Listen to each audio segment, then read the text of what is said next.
პავლე მოციქული ამბობს, ამიტომ თქვენ შორის ბევრია უძლური, ბევრი სნეული და ბევრიც ყვდება.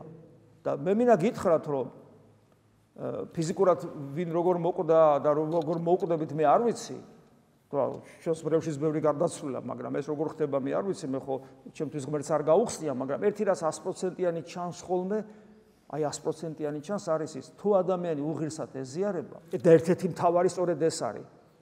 არსებობს, რა თქმა უნდა, სასიკვდილო ცოდვებით რაც რო ეზიარებიან ადამიანი და როცა არ უნდა გაანკურნება, ეს ცალკე პრობლემაა.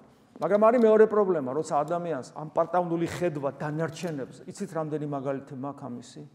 როცა ადამიანს არავითარ შემთხვევაში არ უნდა ინტეგრირება მრევლთან, ესენია ან ცუდებია, ან ბნელებია, ან ესე იგი უვიცები, ან გაუზდელები, ან კულტუროები, ან უსიყვარულოები, ან ცოდვილები, რაღაც ესეთ, ან აზზე არ არიან. აი ეს ახამის ეს დეკლარირებას ყველა ესე კი ვერ ბედავს და ესე კი ვერ ახდენს, მაგრამ ეს ხო იგზნობა კაცო ადამიანს, ახლა ხო ეტყობა როგორი დამოკიდებულება აქვს, ხო? ასეთი ადამიანები თითქოს იწვალებენ, მერეში მოდიან მამაო მინდა, როგორც კი ეზიარებიან, აი პირველივე თოვლივით ქრებიან საერთოდ ეკლესიიდან. თვეებით, წლებით და ზოგი სამუდამოდ.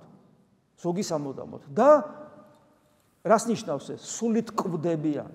სულით კვდებიან. მათ აღარ აქვთ უნარი სულიერი ცხოვრების გაგრძელებისა.